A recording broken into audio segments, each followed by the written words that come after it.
everyone. I am Caroline from Soho Medical Doctors. I am the HR director for this practice, and today I have Falana. I am the HR generalist for Soho MD as well. And we really wanted to talk about some tips and tools that everyone can use. So we really are going to call these series More Than HR Mondays. And the reason for this is because we're more than HR. We provide resources, but people don't really realize that we provide resources for the overall wellness of someone's life, of your future, to be with your family, and to consider, your financial goals or your mental health goals, or some of your creative, innovative thoughts and ideas of your business or a business that you always wanted to do. Let's say you wanted to make candles. We provide everything. And at SoMD, the beauty about our work is that we're more than just HR. We're more than just therapists. We're more than just psychiatric NPs. We are a lot more. We are human beings that are thriving, and we are so excited to share these series with you. So today's topic, we know that there's a pandemic. We know we're going through this. Thank you all for being resilient and tenacious.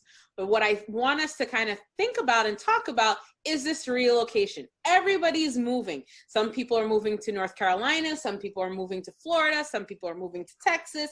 And I think no one is thinking about maternity leave. No one's thinking about tax implications. So Falana and I are here today to educate everyone, not just Soho MD employees, but everyone through our LinkedIn associates and friends and family on relocation and tips and tools that you can use. So Falana, tell us a little bit about some of the research that you've done. Yes. So in my research, I've noticed, or rather I've seen a lot of articles saying that tens of thousands of New Yorkers especially are moving to warmer states, because why wouldn't you want to? So they're moving to Florida. But I wonder if these employees are thinking about the implications that this has on their benefits and their income, different things like that. So of course, Florida has a lower cost of living. Have you had a discussion with your employer about what your new salary might look like? Or piggybacking off of salary, if your employer currently matches your 401k, that will go down as well. That'll be slightly different. The coverage that is provided in Florida is much different than in New York. In New York, we do have paid family leave and maternity leave, I want to say. That's correct? Okay. And in Florida, that's not provided. So definitely want to take a look at where you're coming from and where you're going. Yeah. And the cool thing, Falana, too, is like New York, for example, like you just mentioned, they have the paid family leave. They also have, if we're covered for FMLA, so asking your company if you're covered for FMLA, and that allows you to take the leave without being paid, right? So a lot of people don't realize that they have that component. Now, FMLA is covered within Florida, but you have to see if your employer covers.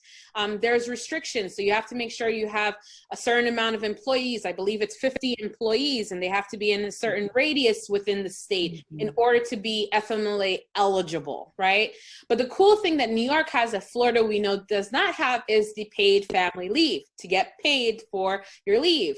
And that's a nice perk. A lot of our employees for New York use that perk. It allows them to have up to 12 weeks to bond with their child and be there for their young one. Even for males, paternity leave as well, they can take the paid family leave.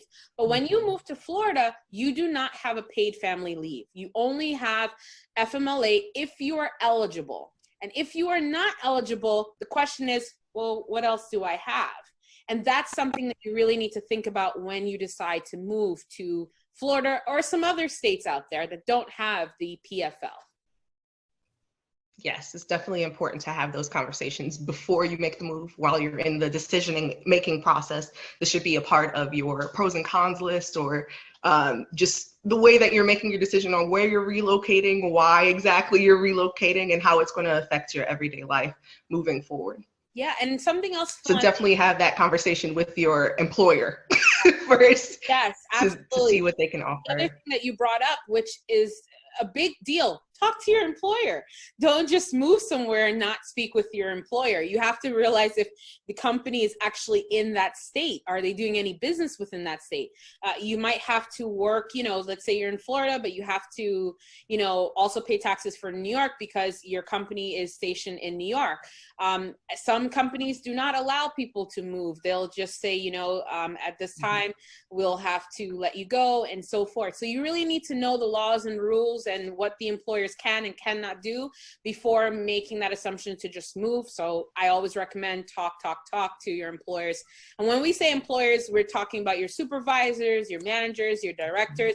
If you have access to your owners because you're in a more executive role, please speak with them. They are important for you to kind of talk to and sit down and have that professional family conversation. Something else that you brought up with me, Falana, that I thought was really unique is that you said people were moving temporarily. Can you tell me a little bit about that? Yes. So especially during the pandemic, I know that a lot of people were just trying to be closer to family. You don't want to quarantine by yourself all of the time. So I know that a lot of folks were moving temporarily for short periods of time. So you want to check with your employer to make sure how long is allowed before it is considered a permanent move, because that will, as we just discussed, change your tax ramifications and different things like that. So you want to make sure that if you are moving temporarily, what that will look like. Make sure that you're operating out of the same time zone still, or the correct time zone. Of course, you don't want to get confused with that. But yes, I did see a lot of people moving temporarily. And, you know, we're talking about people from New York, the East Coast, moving down to the South, but there's there's people that also are moving from Florida to the north, you know, and so just making sure that you are aware that taxes are much higher for like New York and New Jersey. So just be aware, cost of living is much more expensive as well. So be aware of the packages and the contracts that you're signing up for when you're relocating for a new job, because those are the things that you really need to decipher, especially when you have a family, or even if you're by yourself. Can I afford the state that I'm living in? If not, what are the other means of resources that I can provide to myself? Yes, absolutely. And that is it for today, More Than HR. Falana, thank you so much for being on the call. We're excited to hear the next series or next episode of More Than HR Mondays.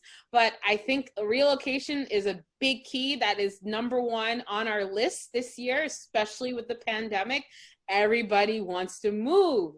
So we're just excited to talk about it. And if you guys have any questions, please comment in the link on our LinkedIn link, or you can also comment if you're an employee, you can comment internally and let us know your thoughts and feedback. Thanks again, guys. Have a great day. Cheers. Thank you. Bye.